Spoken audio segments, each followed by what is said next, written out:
Hello, and today we'll be looking at some of my favourite weapon mods for The Legend of Zelda Tears of the Kingdom. All of these mods will change the models of the existing weapons, with some of them also giving the weapons overpowered effects. Links to these mods can be found in the description below, and with that we'll get on to the rest of the video. The first few mods are actually a part of a collection, that collection being Demon Slayer Weapon Collection made by the 9th Equinox. And while I know absolutely nothing about Demon Slayer, I do know that some of these weapons have some pretty cool effects. Starting off with Tanjiro's sword, or at least that's how I think you say his name. Now, as I was alluding to earlier, these weapons actually replace existing weapons in the game. In this case, it replaces the White Sword of the Sky, which you can get by using the Skyward Sword Link amiibo, or you can find it during a quest. But I won't go into too much detail about that as I want to avoid giving you any spoilers. Now, as you can see, this sword gives off a cool fiery slash effect when you use it, which unsurprisingly also sets enemies on fire. And with it having no recharge time, you can start setting enemies on fire till the cows come home. Now, our next sword belongs to a character whose name I cannot pronounce. I've tried, I can say it in my head, but as soon as it leaves my lips, it sounds awful. Now, the effect of this sword is a little more discreet than the fire slashing effect of the previous one. And its main effect only comes in when it's fused to a puff shroom, which this mod also makes invisible, and for good reason. Now, when attached to a weapon, a puff shroom creates a cloud of smoke that allows Link to move stealthily through and maybe pull off a sneak strike or two. But sadly is only a one-time use. However, when connected to this sword, you can reuse the puff shroom over and over again, although it does have a small recharge time. One thing I forgot to mention is these weapons actually have additional effects built in. For example, this sword does extra damage on sneak strikes.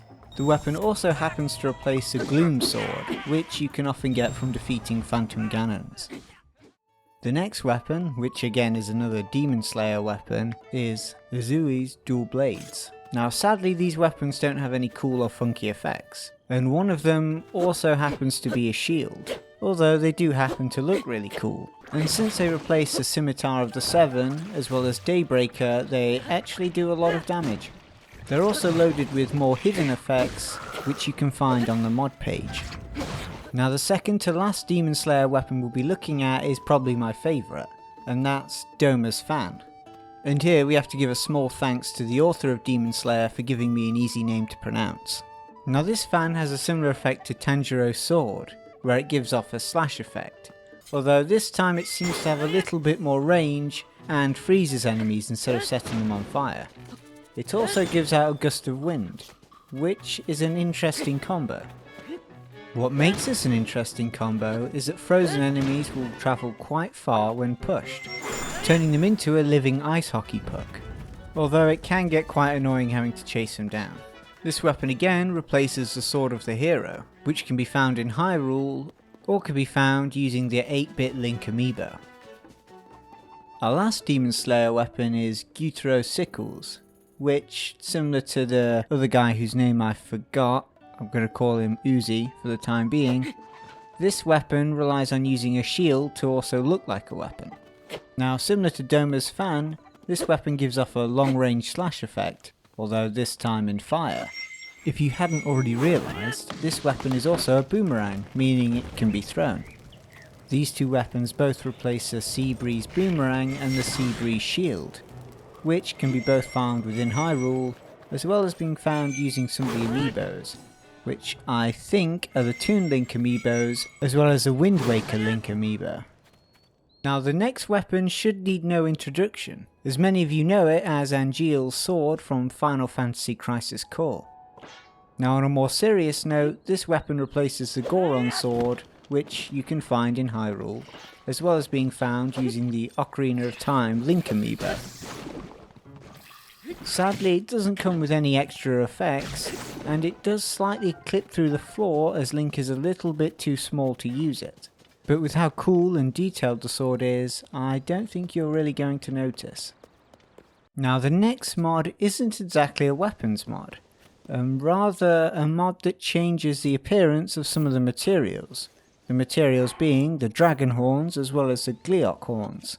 And since these are all only visual, I'll quickly show you what they look like.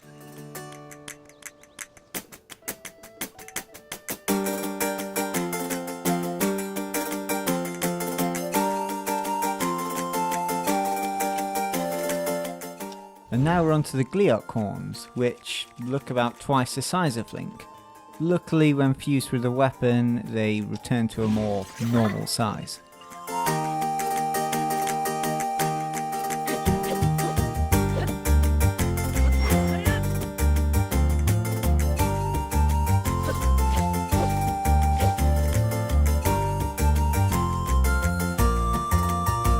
And that's the end of the video.